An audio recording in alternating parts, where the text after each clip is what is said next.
thinking as you were singing, I was wondering, as we collect today, as we come together, you know, what would you say is the great thing you know? What would be in regard to your faith? The emphasis on this in this song is on Jesus Christ crucified.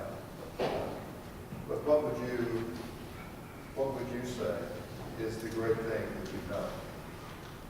I won't ask you to respond. I just wanted to think about that, because I think that when we come together for this time on Sundays, this time that we call a worship experience or worship or preaching service or whatever we call it, you know, that what I think is affirmed in our coming together is that one or two things that we know.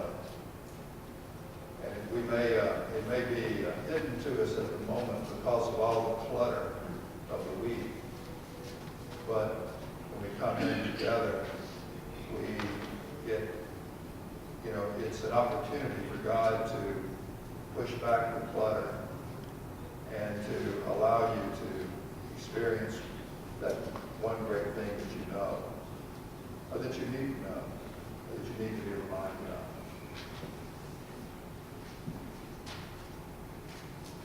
The gospel reading today is in Luke 6, 17 through 26.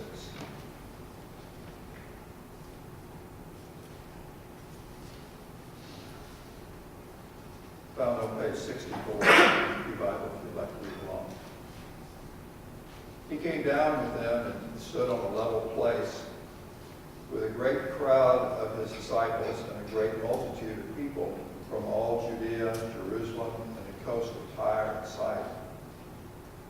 They had come to hear him and to be healed of their diseases, and those who were troubled with unclean spirits were cured. And all in the crowd were trying to touch him, for power came out from him and healed all of them. Then he looked up at his disciples and said, "Blessed are you who are poor, for yours is the kingdom of God. Blessed are you who are hungry now, for you will be filled. Blessed are you who weep now, for you will laugh. Blessed are you when people hate you, and when they exclude you, revile you, and defame you on account of the Son of Man. Rejoice in that day and leap for joy, for surely your reward is great in heaven. For that is what their ancestors did to the prophets.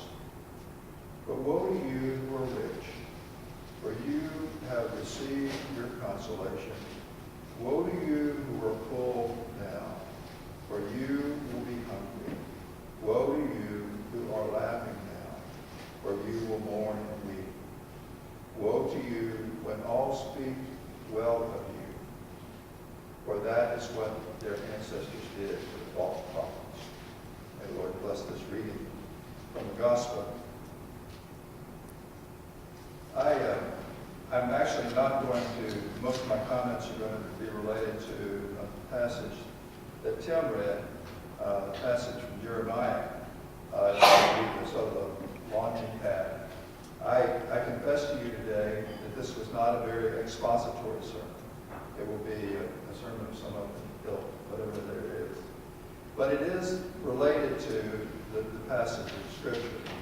When I read these passages, as I said last week, that I sort of look for the thread that runs through it. Is there a thread? You know, and sometimes sometimes the very first thing that comes to my mind is what I think the Spirit is leading me, God's Spirit is leading me to preach on. So then I find the thread. I sort of find the thread. Then, you know, I go, oh, there it is. In this, and I think that the thing that I want to preach on today, and I'm really considering doing sort of a series on, is trust. Stephen Covey has a book called The Speed of Trust, which is really an interesting book. It talks about how And so I was looking through the scriptures, and I was thinking about the gospel, and some of those things in the gospel, some of those promises in the gospel it could be that it may be very difficult to trust God and pull them off. There are things like, blessed are the poor, and the ones who are hungry, because you're going to get food. And then it comes and says, "Woe to you." So this passage contains those things that were written to the community of God back in the time of the gospel writings, and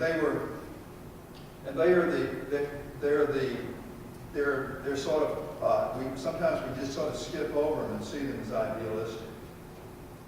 I guess the only thing I want to say about them is that we believe them and trust. Now, the reason I read something this week where it said it seems odd that sometimes people fight over whether the Ten Commandments are going to be taken down or put up or kept up in public buildings. Have any of you ever seen that debate going on? It was really prominent in Alabama.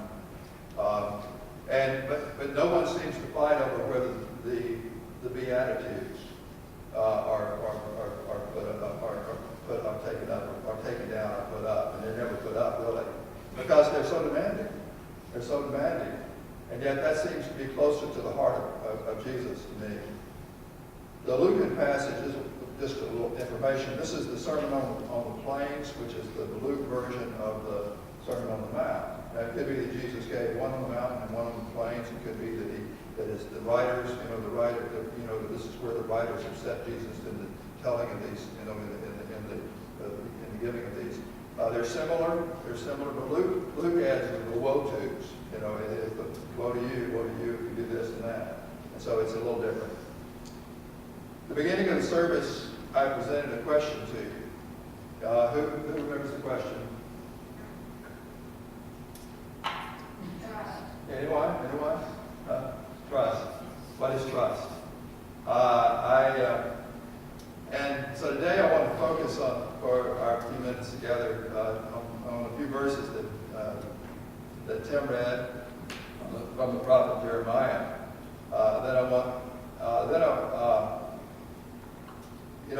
They were sort of a beautiful description of what it's like to trust and not trust. They're very poetic.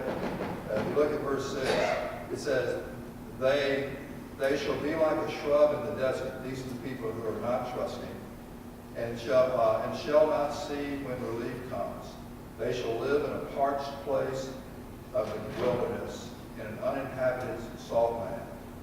Then he says, blessed are those who trust in the Lord, whose trust is in the Lord. They shall be like a tree planted by water, sending out its roots by the stream. It shall not fear when heat comes. Its leaves shall stay green. In the years of drought, it is not anxious. It does not cease to bear fruit. And I don't know if you realized it, but Tim read some of those words once, and you read them once, because the same words that are in Jeremiah also were in Psalm 1.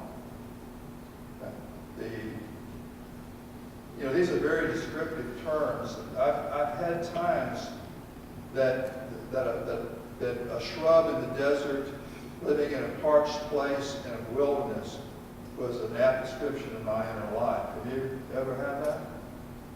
That a time when it seemed that your soul was shriveling, that there was not the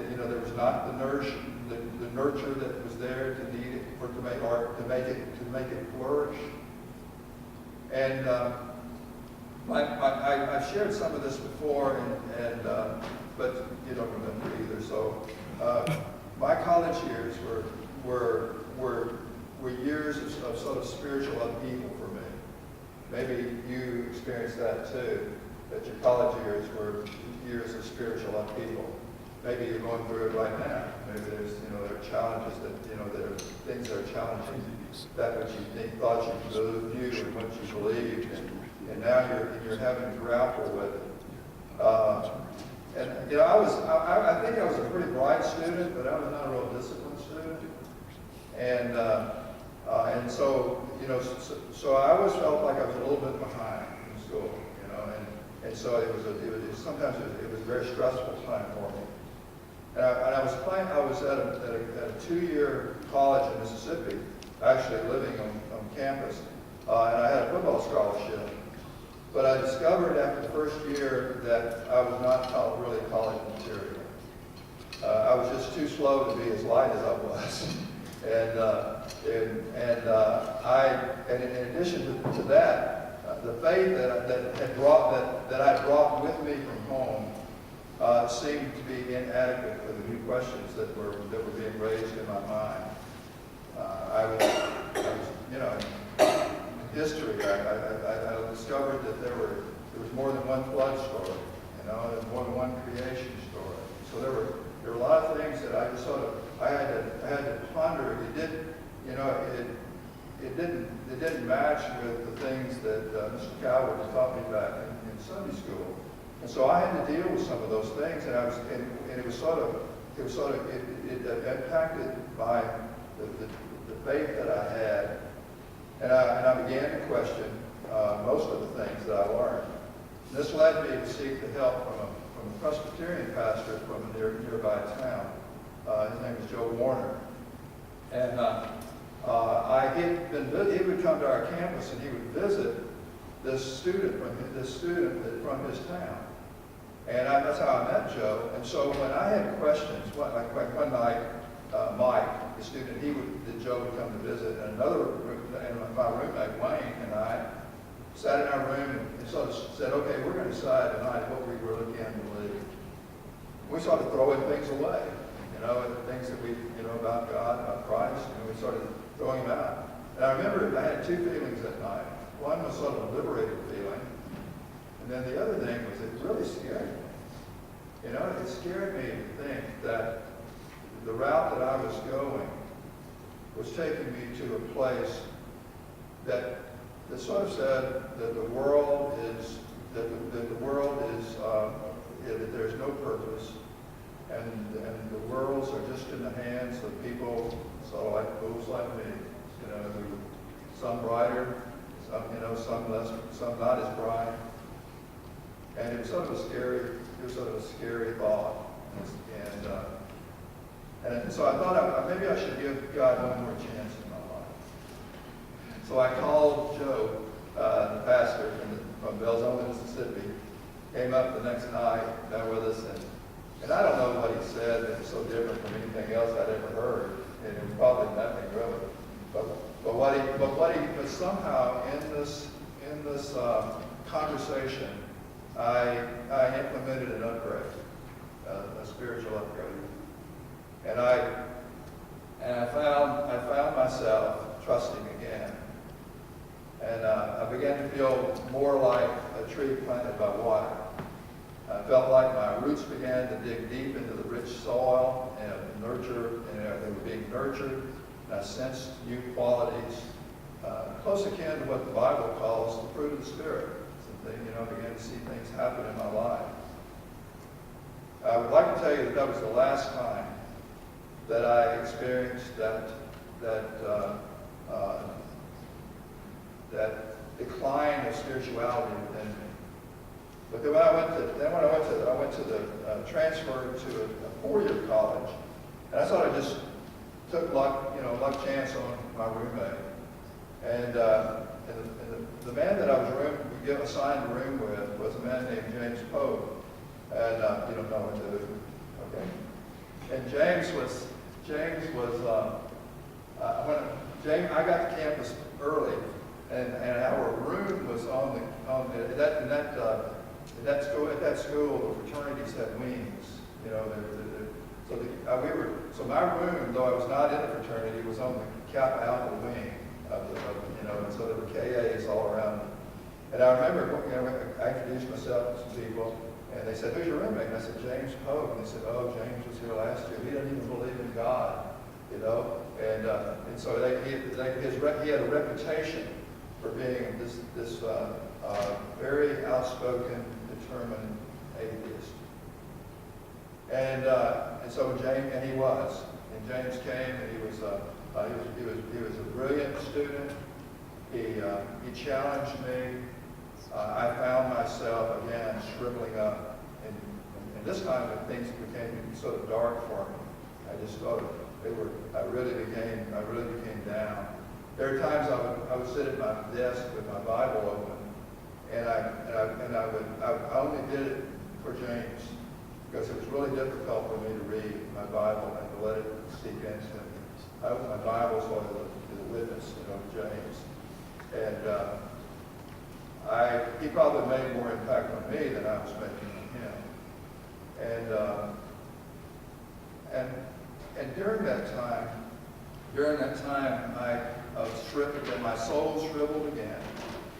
And I was on the outside. I looked fairly normal to the other Christians around me. I was real active in the Baptist Student Union, student campus ministry there. Even served as an officer for 2 or 3 years in it, and I was the chaplain for the Senate, the campus university Senate, and there were outward things, and I sort of vacillated back and forth, but there was a lot of shriveling that was going on inside. But in the midst of these dark nights of the soul, I sensed a tiny connector with God. A reminder that God would not let me loose. And it continued to abide. And if I continued to abide with God, I'd be safe. I had that sense. Have you ever been there? Any of you been there? Is this a strange thing? Am I the only one? I just thought I'd throw in something here, there's sort of some things that were helpful to me related to this, and then I want to talk a little more about trust. If this is where you are, and if this is ever where you find yourself, be gentle with yourself. Don't add guilt to the pain. Because sometimes when we feel estranged from God, our immediate reaction is to feel that we are doing something, and we feel guilt. Second thing is breathe deeply and ponder the sense of isolation and the questions that you have, and be honest with yourself. Share with someone who cares about you, not someone threatened by your questions. Take steps away from the darkness when the path appears. Trust the faith of others around you if you feel no faith. Smile when you can, cry when you must. Rest in God's arms. You don't have to believe any certain way for God to hold you. So I throw those out because you may, as I said, some of you may be experiencing this on sort of a daily basis right now, or there may be a time ahead.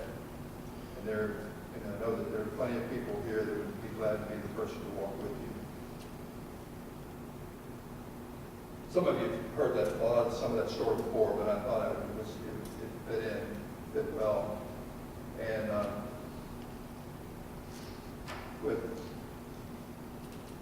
so what is trust? Stephen Covey says there is one thing that is common to every individual, relationship, team, family, organization, nation, economy, and civilization throughout the world. One thing which, if removed, will destroy the most powerful government, the most successful business, the most thriving economy, the most influential leadership, the greatest friendship, the strongest character, the deepest love. On the other hand, if developed and leveraged, that one thing has the potential to create unparalleled success and prosperity in every dimension of life. Yet it is the least understood, most neglected, and most underestimated possibility of our time. That one thing is trust. It undergirds and affects the quality of every relationship, every communication, every work project, every business venture, every effort in which we are engaged. It changes the quality of every present moment and alters the trajectory and outcome of every future moment of our lives, both personally and professionally. Contrary to what most people believe, trust is not some soft, elusive quality that you either have or you don't have. Rather, trust is a pragmatic, tangible, actionable asset that you can create much faster than you probably think. Corporate scandal and terrorist threats, office politics, and all of the things that are going on around us, that seem to say trust that reveal the lack of trust. Trust can be recovered. Trust can be built. So how do we increase our trust in God? I believe that trust is an important part of faith. Maybe you back up and say, what is faith? Faith is really two things. It's faithfulness to God, and it's also trust in God, that God we see in Jesus Christ. This is Christian faith. Faith is faithfulness to God, and trust in God is the product of a deeper and deeper centering of God. Faithfulness leads us to pay attention to our relationship to God, through such attentions we become even more deeply centered in God. Trust is the fruit of that deeper centering. It grows as we center more and more in God. So I was thinking, what are the things that helps me to, when I have these variety, there are a lot, the dark night of the soul kind of thing that I described is one of the ways you can go. But you can also, you cannot even be in touch with that. Another way that is sort of another way when you're not experiencing the trust of God and not trust God is that we're so busy. We don't even think about God. God's, maybe when we come to church with it, but we don't really trust it. So trust, which simply means confidence, and the opposite of trust is distrust or suspicion. That when so if you're trusting God, you're putting your confidence in God, and that has an impact on you. It has an impact on me when I'm really trusting God. I'm not as fearful. I'm not afraid. In fact, throughout the scriptures, when they, there are these two things when God says, when God has spoken through angels and other speakers said, trust in the Lord. It actually says, fear not, and then it says, trust. It says trust, and so trust for me is very liberating. And so how do I build this trust with God? Well, one of the things I mentioned is that it helps to center it, so to center on God. If you learn some ways to center on God and center in on God, then you begin to trust God more. Basically, what that means is that you get to know God. You affirm the presence of God. And as you get to know God better, then you trust God more. That's true in relationships, isn't it? In relationships that grow, you center in more on the person and you spend time with the person. You either trust them more or trust them less, don't you? And so my experience with centering in on God, and where that sometimes there are different ways to do that. A lot of it is through prayer. It can be through contemplative prayer. It can be through other kinds of prayer. It can be meditation of various kinds. But as you center in on God, then you experience the presence of God, and you know God better, and you find God trustworthy. Another thing is look for God during your day. Once a month, I meet with Catherine Murphy, who's my spiritual director. And as I check in, I may be rambling about events in my life. She keeps the question before me, where was God in this experience? Her question lingers with me and helps me to keep my eyes open for God as I meander through my days. And it cultivates an awareness that I am not alone. By golly, looking for God, I begin to see God in more places. You know, places that I never thought I'd see God. The third thing is to pay attention to the faith and trust of others, especially those in whom you see a strong, effective faith. There have been times when things were going on in my life, and it was difficult for me to pray. I don't know if anybody else ever experiences that. But it was hard for me. I just felt like I couldn't pray. But what I found was that there were people around me that could pray. And they cared for me. If I could trust them that they cared for me, then my trust in God was buoyed by their faith. And they prayed for me when I couldn't pray. And Barbara Bullock and I were talking. I've done a lot of CPE, and she's a chaplain supervisor. I still feel like I have to confess myself to her every time. But so Barbara reminded me that one of the roles of the chaplain is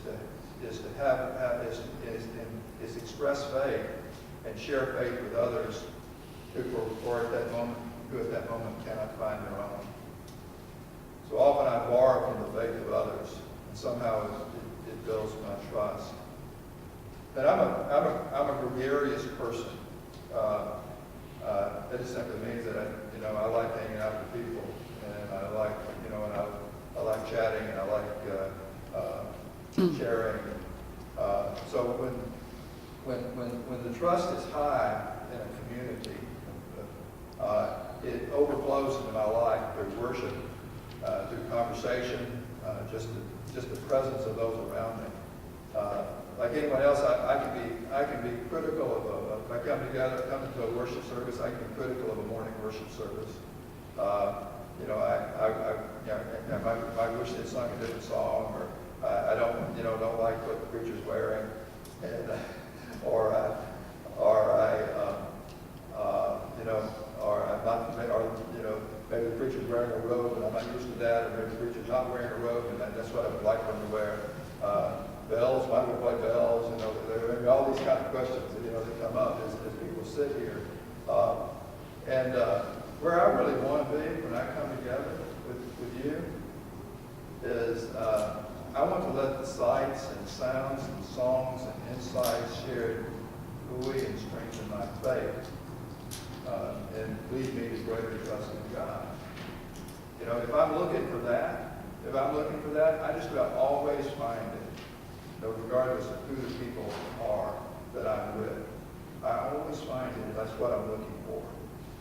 And I find that that if I'm looking for reasons to avoid, reasons to be critical or things that I criticize, then I'm not looking. I don't receive a strengthening from God. I don't move deeper in my trust for God.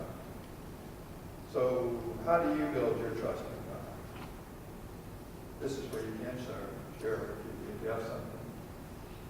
How do you build your trust in God?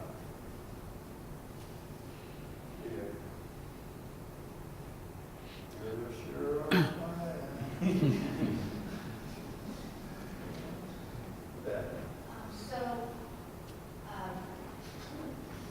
Thought I had something coaching to say, but I don't. Because I just left. I've had periods in my life dealing with serious illnesses of loved ones and big questions about what to do. And many times thinking that my faith was quite challenged and lessened because of it. But I kept coming to church, like as this, even if it felt somewhat empty at the time, but it was like a practice that I thought I was afraid not to do, as well as evening prayers before I go to bed, because I've done that since I was a little girl. And I felt that even though during the rough spots, those kept getting through, and I think kept me connected instead of straying away. Could you hear? She said that, summary, She said that she continued practices that had been meaningful to her, like coming to church and praying at night, even in times of doubt. Sort of trusting the process, really. One of the ways I resonated with that was that, I've spent some time in the Al-Anon AA community, and one of the things you do there, is there's a big emphasis on trusting the process, that you keep doing it even if it doesn't feel like you want to do it. Anyone else have a way that you build your trust, that you buoy your trust, you learn to trust it, the strength that you trust in God? Anyone else? Okay. So what does God's trust get you? For me, trust or confidence in God gives me courage, gives me direction, makes me sensitive to God's presence, and gives me companionship in the midst of loneliness sometimes. And trust in God nurtures the roots of my soul, growing them deeper into God's soil, and produces fruit in my life that brings me both joy and purpose. And I guess as sort of my closing blessing to you from the sermon is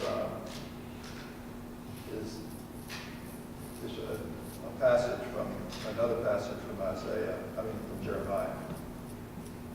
For I know the plans I have for you, declares the Lord, plans to prosper you and not to harm you, plans to give you hope and a future. This is an invitation for us to trust God, to trust that God has plans for us, that the plans are for us to prosper and not to harm us, plans to give us hope and future. This is a word of promise to us as individuals, as a church, and maybe even to our families, things. So my challenge to you for the week is for you to experiment with looking for God in the midst of your week. And when you see God, sort of make a note of it. I'm not going to ask you next week. This is just, if you go up to me and tell me, then you get extra credit. But it's not something you have to slip under the door before the deadline. Back to the question. Our hymn today is